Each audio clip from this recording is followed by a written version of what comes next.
एक मोहतरमा को हमारा हाईएस्ट सिविलियन अवार्ड दिया गया। वो मोहतरमा टीवी के इंटरव्यू में कहती हैं।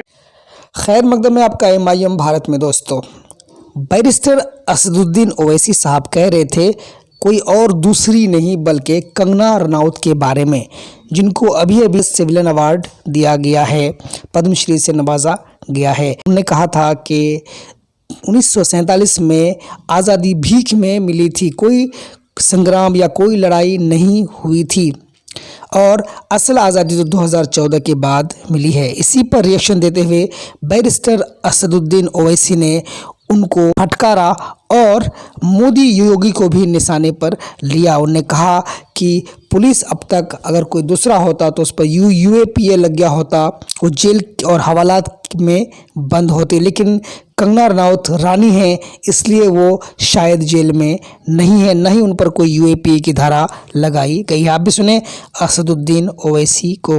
वो मोहतरमा टीवी के इंटरव्यू में कहती हैं कि देश को आजादी 2014 में मिली, 2014 में मिली।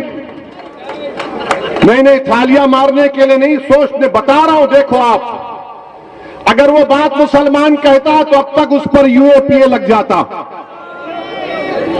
अगर वो बात मुसलमान कहता तो UAPA लग जाता। उसको जेल में डालने से पहले पुलिस स्टेशन में ले जाकर उसके घुटने के बाजू हजरत पुलिस एक छोटी सी गोली मारती उसको और बोलते तूने गद्दारी की।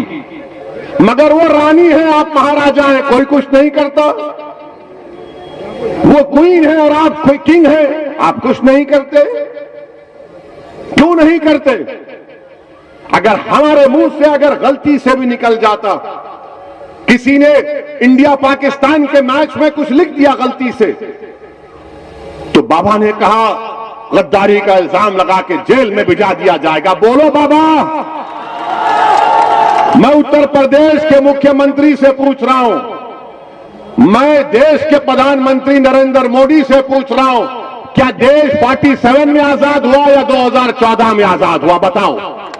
और अगर यह गलत है तो क्या देश के प्रधानमंत्री और उत्तर प्रदेश के मुख्यमंत्री गद्दारी का इल्जाम लगाएंगे सेडेशन का? क्या सेडेशन सिर्फ मुसलमानों के लिए? क्या सेडेशन सिर्फ नौजवान तालिब इल्म और तुलबा के लिए? क्या सेडेशन किसके लिए फिर? और फिर इससे बढ़कर बात यह कि यह संविधान के खिलाफ है। कैसे खिलाफ है? भारत के संविधान में एक फंडामेंटल राइट्स है, हुकूक है और एक ड्यूटीज है। नरेंद्र मोदी बार बार बोलते हैं ड्यूटीज, अपना ड्यूटी निभाओ। नरेंद्र मोदी जी, पार्लियामेंट में बल्कि संविधान में लिखा है कि इस बात को हमको तालीम दी जा रही है संविधान के जरिए कि हर भारत के रहने वाले के लिए, नागरिक के लिए जरूरी है कि वो मुजाहिदीन आजादी की इज्जत करें। डायरेक्टिव प्रिंसिपल्स में लिखा गया। बताओ तुम क्यों खामोश हो? खाली एक बयान आ गया बीजेपी से कि इस बयान से हम नहीं मानते। नहीं मानते तो फिर हम जब बोलते हैं तो हम पर मुकदमा क्यों? हमको भी कहो कि तुम्हारी बात को नहीं मानते, मगर तुम जो चाहे मन गढ़ंत बातें अनाप शनाप बकते रहोगे। अगर हम इज़हारे ख्याल करेंगे, हमारी राय तुमसे मुख्तलिफ होगी, तुमको पसंद नहीं आएगी तो जेल मेरा मुकद्दर या गोली मेरा मुकद्दर बना दिया जाता है। ये कौन सा इंसाफ है? इस पर कोई बात नहीं होगी।